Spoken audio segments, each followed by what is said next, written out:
Tell we've done this before. Yeah, we're going to talk today about supply chain attack.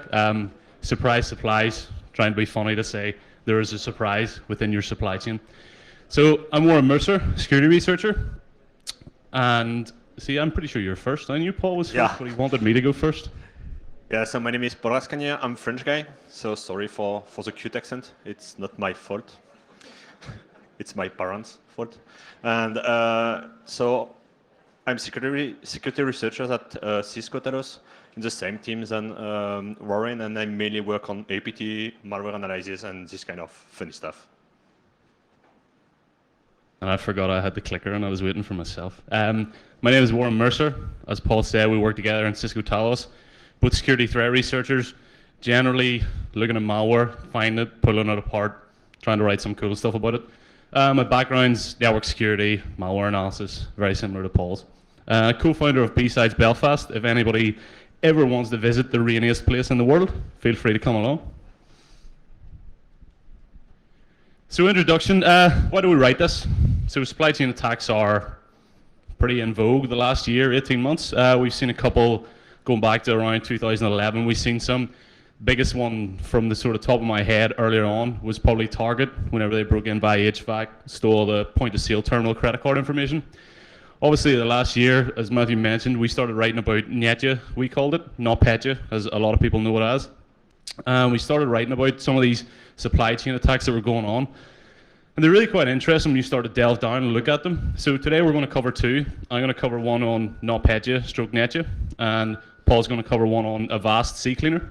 So the point is, as I was trying to mention there, is to try and make people understand that trusted supply chain attacks happen, and they're quite consequential. Some of these were huge financial resources. Some of them were huge destructive resources. So as we step through it, we'll hopefully give you an idea of what we're trying to portray. So what I'm going to cover here is Netje, as I mentioned.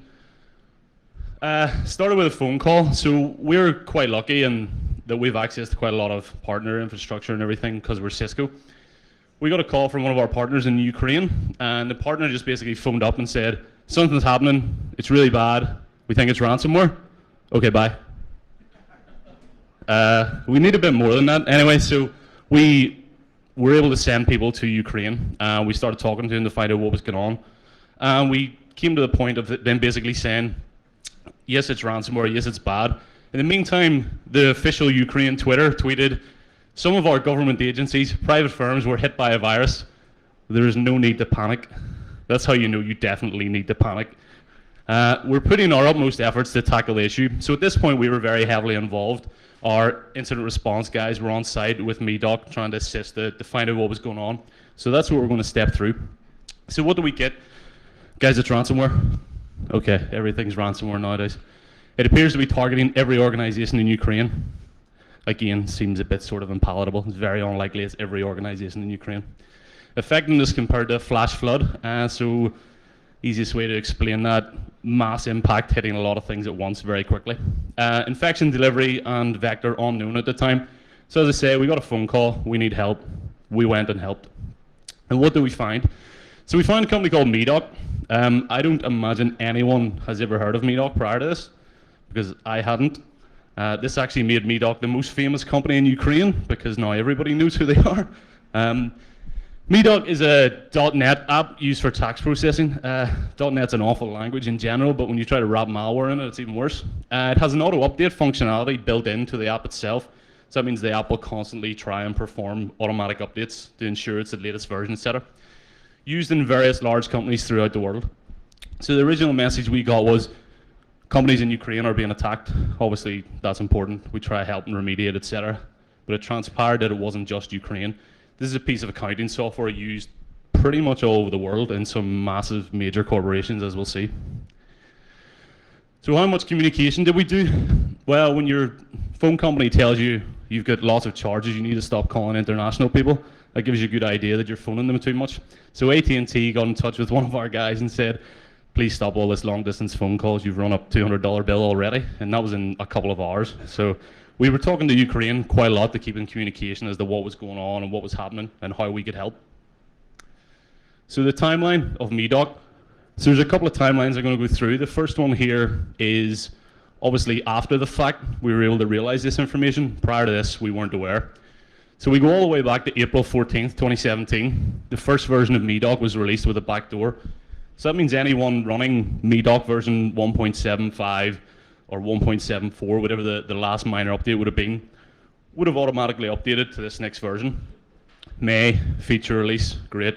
MEDOC probably thinking, let's fix all the bugs, let's push out new software. So everybody's updating, as we always encourage. Always update, always patch. Comes June, then there's a version released at the very end with a backdoor on the 22nd. So we were in contact with MEDOC from around the 28th, I think it was, of June. So there's a backdoor in there, and we're quite sure of this. Again, after the fact, it's very easy to be sure after the fact.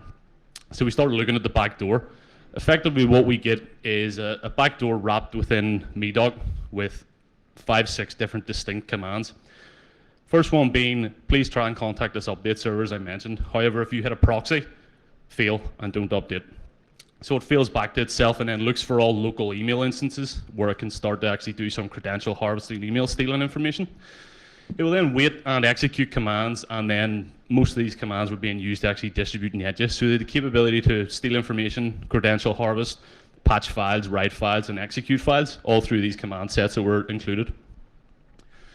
SMTP credentials that were being stolen, very basic script. Please take all the SMTP server info and send it across. Nothing groundbreaking here, nothing really interesting. Backdoor that they were using, again, run this as a WinDL32, run it in tandem, and you'll see as we step through how this actually runs.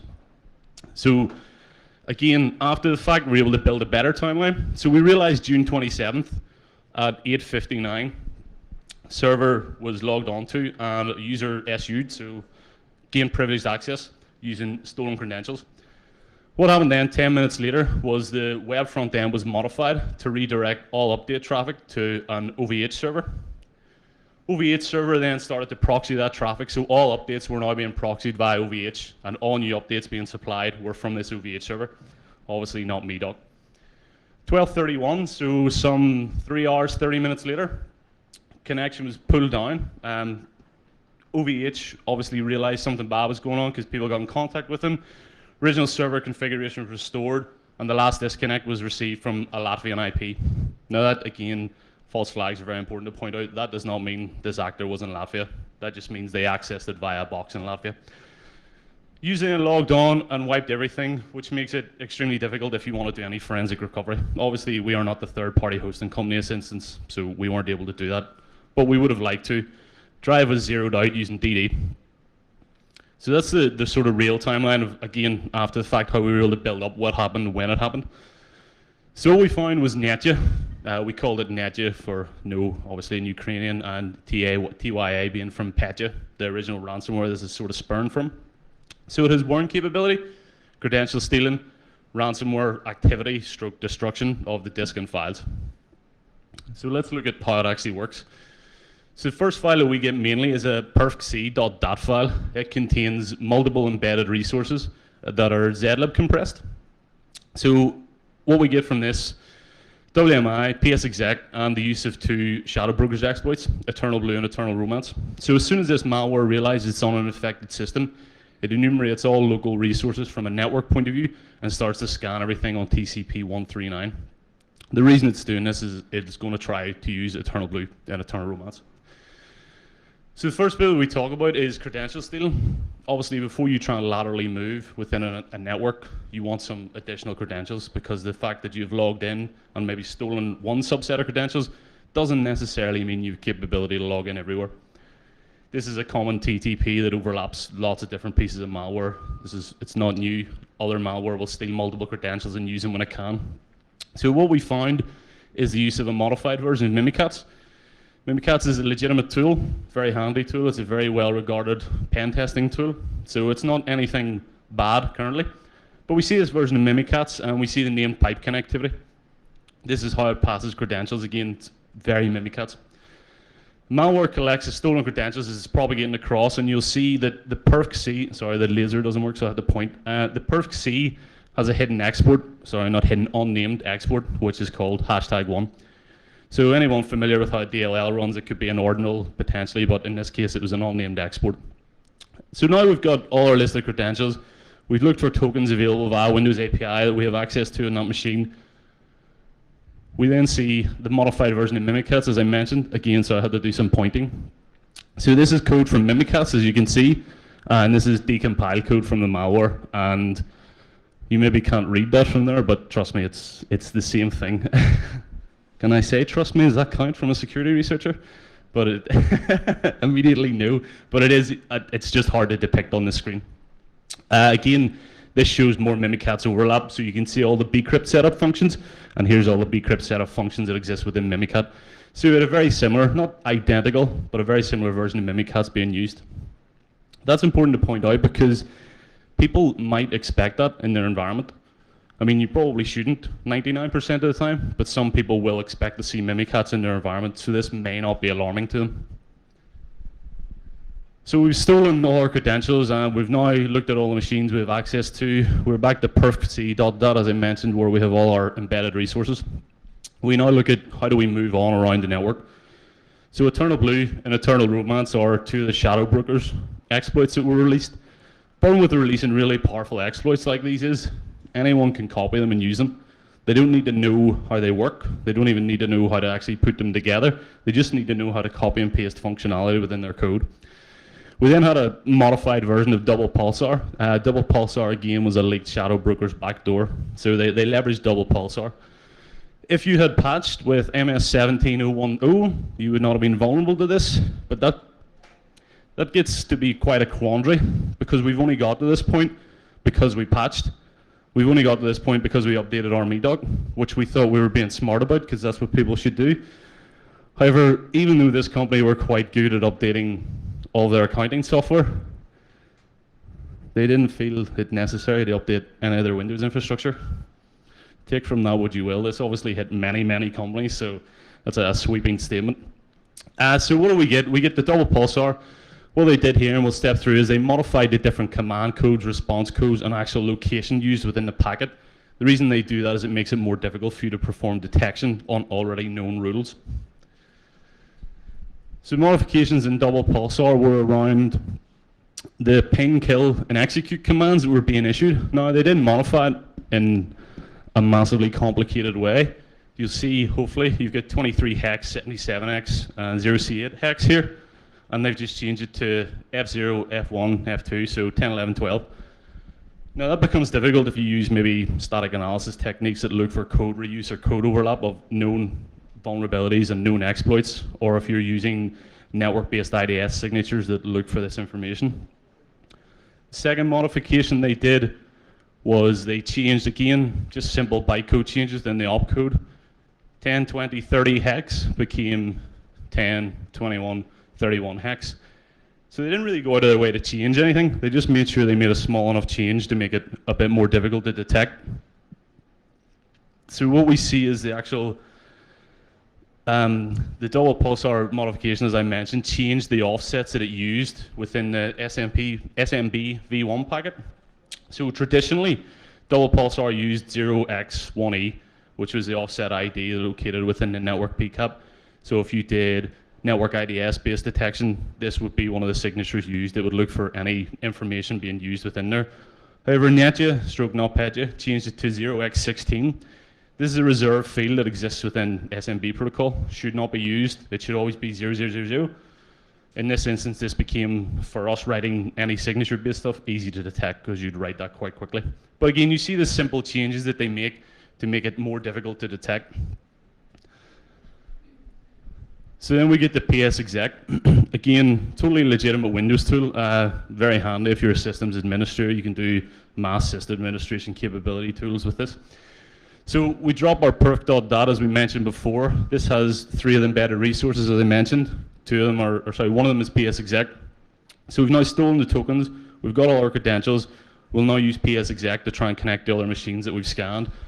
And what we see is it being used as remote pipe, accept ULA to make it all silent, load a command in and run it as Windows DLL run 32. So we go off and we run our malware, and here called it application, but we run our malware. Second methodology was using WMI. So again, we use WMIC.exe. We do a remote user password pass information, and we do a process call create. Again, this lets me run it remotely without physically logging onto a machine because there's no way an attacker can do that. And again, we see the unnamed export of #1 being used again. So the encryption process, this is where obviously it became the ransomware element side of it. This is why initially it was thought to be ransomware. So we'll step through this.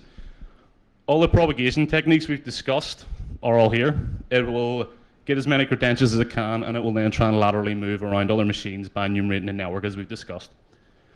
We'll try and escalate privileges. So we're looking for, obviously, admin-based accounts to be able to move to more machines, etc. And we'll try and look for, down here, SE debug privileges and SE shutdown privileges. This allows us to have heightened user access and privileged user access.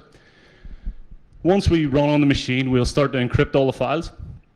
RSA 2048, like most malware, it's standard encryption, obviously uncrackable by anyone here, as far as I know. Someone does, we can start a malware ransomware company and give everyone their files back, which would be nice. Once we do that, we schedule a reboot. And if we've been able to get those elevated privileges we discussed, we'll actually destroy the MBR. So if we've got SE debug or SE shutdown privileges, we'll destroy the master boot record on physical drive 0, so the first drive that the machine loads. Or we'll destroy the first 10 disk sectors, regardless if we've got administrative access. What's really interesting here is we're not really concerned with encrypting the machine, really. We want to trash the machine. We want to break the machine. Yes, we'll encrypt all the files, and that's fine, and we'll look like ransomware, as you'll see in a moment. Ultimately, we wanted to trash these machines. So this cost Mercer 300 million in terms of lost revenue. Merck, the pharmaceutical company, it cost over 300 million in terms of what impact they had. So that alone across two companies is over $500 million, all because someone compromised the supply chain and provided a ropey version of code, a malicious version of a software update. But like I mentioned, these guys weren't after financial gain. They didn't want to ransom you. They didn't want to get any money back. They wanted to break your machine, reboot it so that when it came on, you couldn't get at anything. And obviously find a log clear up, because all attackers do this now. They clear their logs to make it harder to detect. So this is the payload. So as I mentioned, it looks like Petya. If any of you have ever seen Petya, this is pretty much a carbon copy of what the Petya check disk screen looks like when you reboot. Now what's really interesting here is one Bitcoin address was used for every single infection, and one email address, which was WoSmith12345. So again, they didn't care really about getting paid, because similar to WannaCry, these guys had no method to actually tie payments to addresses. So everyone in this room could have paid, but I could have emailed and said, yeah, that was me that paid. Now obviously if anyone does know Bitcoin, we can do key signing and stuff, but my assumption is these guys didn't care. But there's no way to get in contact. This email address gets shut down, which meant capability actually to discuss with the attacker the attack they carried out was null and void. So genuine ransomware? No, probably not. Single Bitcoin wallet, too difficult to work out who's paid. Single email address, you can't actually talk to them. Most ransomware will work on the basis that they will be able to communicate with you, because that's what they want to do, to be able to give you private keys, etc. As I said, if they get admin, the MBR is overridden, so the disk is trashed anyway. MBR is not overridden, it will wipe the first 10 disk sectors. That necessarily doesn't mean the machine is crashed, but you definitely have to re-image it. And really, really interestingly, if you run avp.exe, does anybody know what avp.exe is? Juan Guerrera, do you know? Kaspersky is right, yeah. So if this malware found Kaspersky on your machine, it went off and wiped the first 10 sectors anyway. Now that's interesting. What was really interesting with this, it was very indiscriminate. It attacked anyone it could. You find with a lot of ransomware things like ignore Russian language, things like that. With this, it attacked everyone and anyone it could. It was wormable, as I mentioned, so it had the ability and capability to spread with extreme velocity, and it did spread very quickly. And this was the actors. Go fix your mess, I'm done. Because they did not care. They didn't want you to recover because they had no method of communication. They didn't want to give you any encryption keys back because it was all trash anyway. They didn't want you to have access to your machine because they tried to trash the disk, shut down the machine and move on. So in my opinion, the actor left like this: I'm out. No one knows who it was. Authorities still have not been able to determine who it was. They've got away fairly cleanly so far. They didn't get away with any money, but we don't believe financial gain was what they were really up to. And I will let Paul talk now. No. Oh, clicker. Nice. Yeah. So Ryan mentioned you and described you a first supply chain attacks. We had to work on it, and I'm going to present you another one about a tool named CCleaner. Who knows this application? Yes. Who recommends this application to a friend? Oh, friends who recommend friends. Yeah, so for people who doesn't know, this application is a cleaner application used to theoretically speed up your laptop and stuff like that. So it's used by a lot of people. If we take official number from CCleaner, it's a billion of download and used by a million of machines around the world. So it's a very famous, well-known, and used free application. It's free, so that's why it's so used. You don't have to pay to clean your machine. So one of our engine detects something wrong on this binary, and we decided to start working on it to understand if it's our engine that have issue or if it's the binary that have issue. The thing is, first thing when you analyze a binary, you check the signatures, if it's signed. And in this case, the signatures was good. Everything was fine. So it was not simply a bad guy that patched a binary with malicious code, because the signatures is good and not corrupted. So yeah, it's weird first thing. So we decided to spend more time on it and see what happened and what our engine detect as malicious. So as you guess, probably this binary was compromised, and it was specifically this version of CCleaner. So CCleaner has two versions, a standalone one and a cloud one, and both version was compromised. And I think you never read a changelog like everybody, but you've got a history of the binary version by CCleaner, and my talk will be about a minor bug, just for information. And the good thing is they patch the backdoor inside of the binary, but they forget to revoke signatures. So they revoke the signatures 1 week after patching, removing the malicious code inside of the binary.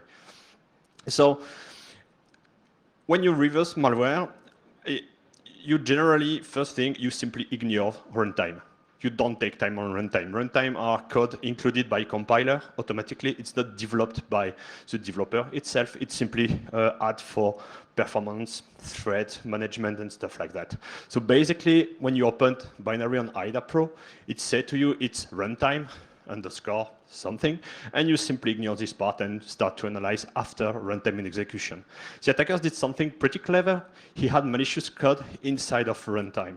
So basically, if you do your job as usually, you simply ignore this part, and you don't find this malicious jump inside of runtime. It's something that the malware developers really enjoy. He uses it on several other binary too, we will see, and it's a classical way to work for him. How works the backdoor version of CCleaner?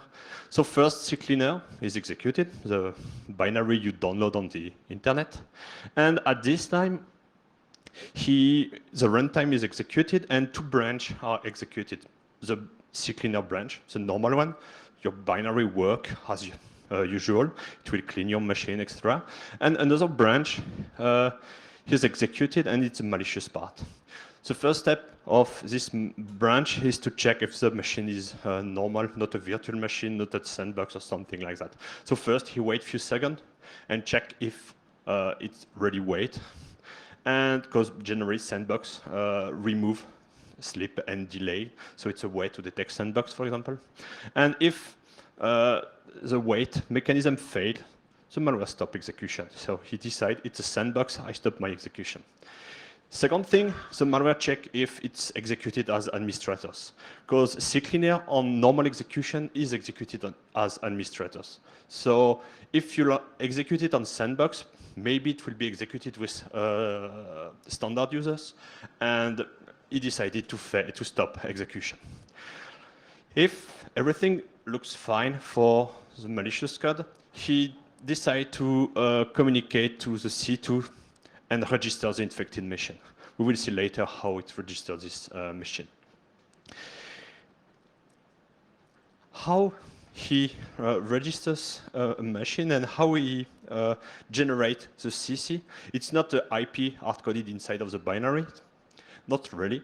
Because, in fact, he tried to reach an IP, but this IP was not reachable during our investigation, and I think it's on purpose. So it failed. So at this time, he generates DGA. So he generates domain based on the month. So based on the month, he makes some mathematical algorithm and generate a domain name. In fact, he does not directly connect to this domain name, but he performs a DNS request to this domain name to get the IP of this domain. And this domain have, in fact, 2 IP. With these 2 IP, he makes some byte swipe on it to generate the final IP. So you've got IP down. I generate my DGA based on the current month. I ask for the IP to this domain name. I make some mathematics on the 2 IPs, and I finally have my real IP. So it's something not so common, and it's a lot of effort to hide the final destination. Here is the different domain generated each month by the malware. Here is some OpenDNS Cisco umbrella statistics. So you can see here in August, the August domain has a lot of activities. And on 1st of September, it's disappear. And here we have the September activity on this September DGA domain. So, and each month we can see this kind of modification. So to this final IP, the malware, the backdoor, the CCleaner application registers the machine by giving a lot of information, install software, running process, etc. We will see after exactly what kind of information are sent to the system. For example, here you can guess it's a Chinese machine. So, stage 2. This first stage was only designed to register a machine and get a second stage. And the attackers didn't send the second stage to every compromised machine, but only on specific targeted machine. We will see later how attackers select interesting machine. So if the machine is interesting, the machine will receive a second stage. And it used more or less the same techniques than previously. The bad guys took 2 legitimate binary and add malicious code inside of this legitimate binary. But in this case, no signatures. Of course, they didn't compromise the company behind this application. They simply patch the application. Yeah, and they do the same thing. They patch the application on in the runtime. So same thing. If you simply avoid analyzing runtime, you cannot see the malicious code and the malicious jump, in fact. Something clever from the attacker's point of view is here you got the IDA Pro graph view of the runtime. And you can see here, last instruction is pop. It's weird first. But if you switch on text view, you will see the last instruction is jump. In fact, the attackers use a bug or feature, it depends on the point of view, of IDA Pro to hide the jump if you use the graph view. In fact, IDA Pro uses some metadata in the binary to define where is the last instruction. And the attackers go 1 byte later. And thanks to this simple trick, IDA cut the view too early, in fact. And if you switch here, IDA don't cut by graph, so you can see the final jump. So it's pretty clever. Yeah, for Radare users, you don't have the bug. But I don't think someone really used Radare. what is the purpose of this second stage? It's more or less the same goal than the first one, but instead of using DGA, he connects to two legitimate websites, GitHub, perform a specific search, WordPress, perform a specific search, get the first results, make some mathematical results to generate the IP. So the approach is exactly the same, but instead of using DNS, they use two legitimate websites. The bad thing is when we analyzed this case, this page was not available anymore, so we were not able to generate the third, the new IP. Yeah, so Juan will speak about code similarities. And here is an example where on our CCleaner first stage, we saw some, I think it's custom base64 function. And it's the same than a custom base64 function used by APT 17 group 72. I don't know if you know this group, but a lot of researchers spoke about it. So as usual, code similarities for attribution is not 100% sure. We cannot strictly link the two stuff together, but it's always an interesting point.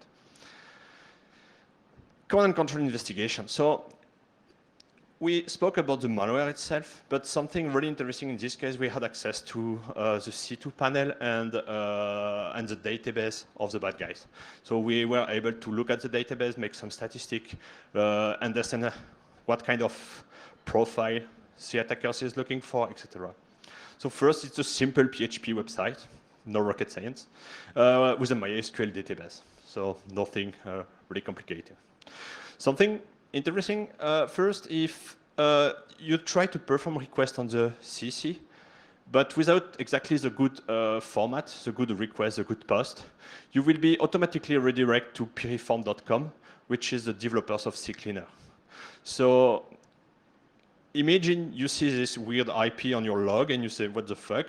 You try to connect on this IP to say, maybe I would like to see what is behind this IP. You'll be redirected on piriform.com and you will say, yeah, okay, it's piriform IP, no big deal.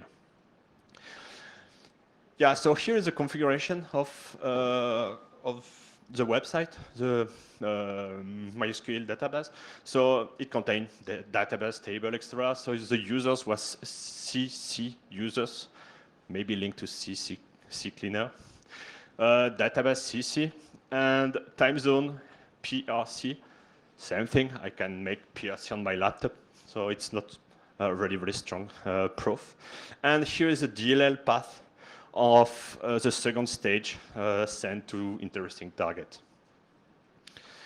Here is the info sent to the CC when a machine is compromised. So basically, they get IP address, online time, Windows version, if it's 32 or 64 bits, if the user is administrator, the domain name of the machine, the MAC address, the install software, the running process, etc. So more or less a global cartography of the infected system. And there is a SQL injection here. So the two shellcode, so it's a shellcode executed to load the second stage on machine. So two versions for two architectures. And here is, from my point of view, the most interesting part. So before sending the second stage, the developers implement a filter, a way to detect interesting machine and not interesting machine. It's based on two things. It's based on the domain name of the machine. So if the domain name is on my whitelist, I send the second stage. And it's based on the IP address. But in this CC, the IP address filter was not used, only the domain filters. So let's see in the database this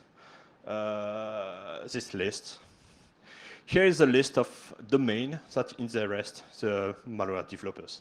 So basically, you can. Oops. Yes. No. Yeah.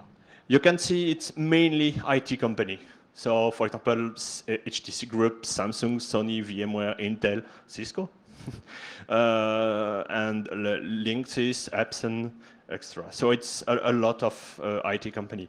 So in this specific campaign, so the attackers on this specific CC was only looking for IT company. And all the other machine out of this domain was simply ignored. They are in the database. They can receive a second stage if the guy change mind, but at this time, they didn't receive anything. So let's see a little bit what contains the database, what kind of data, and how many data. First thing, we only have the data of one CC. There is 5 from our analysis. We only have 1. Second thing, we only have 4 days of data. Why?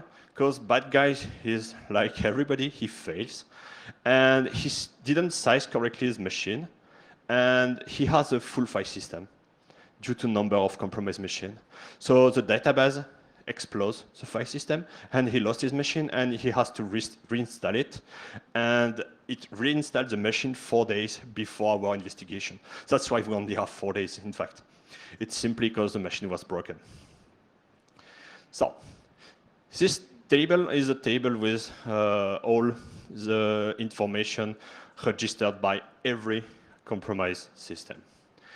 So you have process name and you have install application. I will show you some statistics about install application, and it can be a little bit scary. The OK table, in this case,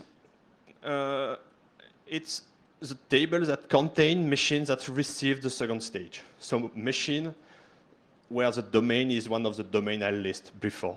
So 25 machine. So when we have access to the database, 25 machine was compromised with the second stage.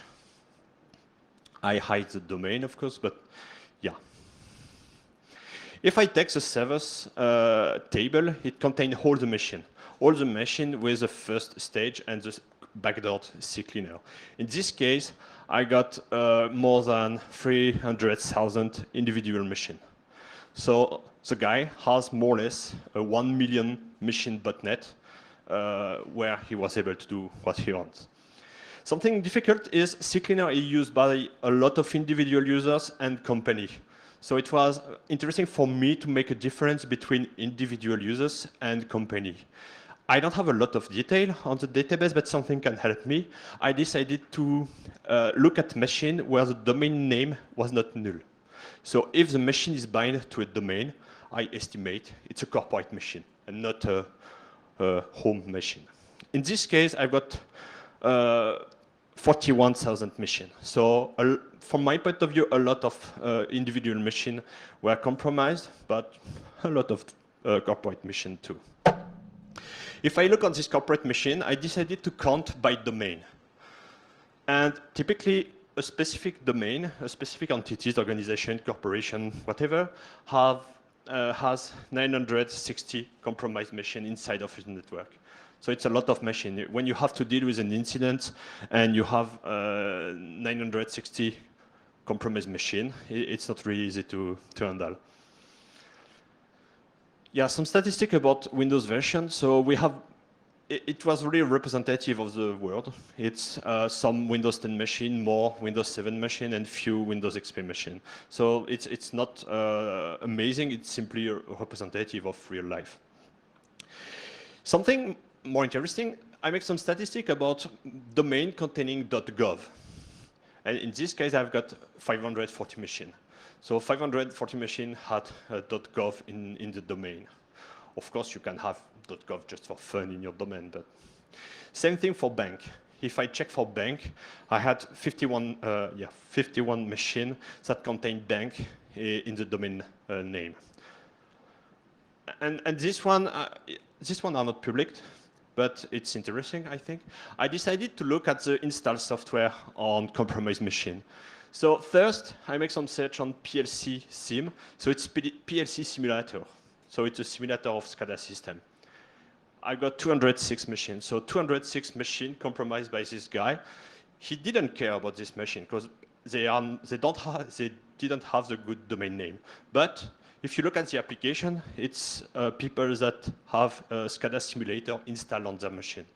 So it's probably SCADA developers or something like that. I don't have SCADA simulator on my laptop. Something else, if you look at Modbus, so protocol used on SCADA system, 209 machine. So these people have the Modbus support on their laptop. So they are playing with Modbus protocol for whatever reason. So developers, potentially developers. And this one is the worst one, PLC monitor. So in this case, we are not on developers mode, we are on monitor mode. So this one are probably really connected to SCADA system, and they are currently monitoring the system. So, and in this case, it's only 9 machines. So if you look at the install implication, it's a little bit scary because you have some potentially really sensitive machine. And if you cross information with a domain name, you can guess what kind of machine it is, and it's not good, trust me. So here's the end of the CCleaner explanation, demonstration. And we provide you 2 different cases of supply chain attack and how it's efficient. If you take one case, it basically puts a country down, so it's efficient. In this case, the purpose was to be massive, make a big shit at a specific time. In my case, it's completely different. The purpose was to compromise a maximum of a machine to filter to a really small asset and compromise this small asset to probably steal information. And it's the same technique, supply chain attacks, but 2 different goals, and at the end, 2 different impact. The difficulty is, I don't know if people analyze malware in the room, but it's really hard on supply chain in this context because it's legitimate binary. And you don't have time to analyze malware, so you don't have time to analyze all legitimate binary. When you pay a provider, generally you trust him, and you pay for that. And it's generally huge binary. If you look at CCleaner, I think the binary is 3 megabytes. So you cannot reverse 3 megabytes on static analysis. Well, I cannot, maybe you can. But it's a long time, it's really time consuming. And basically you don't do that, and nobody do that. And this kind of campaign can stay under the radar during years because you don't check for legitimate binary. Something to add? No, not particularly. Just as Paul said, supply chain attacks are in vogue, as I mentioned at the start. If you use software that you get from a third party, even if you download it from the internet, just be careful what you're getting and where you're getting it from, because this shows how massive legitimate downloads turn into a complete disaster. I mean, CCleaner was, in our opinion, clearly used to target from a cyber espionage point of view. Just to point out, Cisco were on the list. We had no compromised machines. The machine that we had on that list was our sandbox.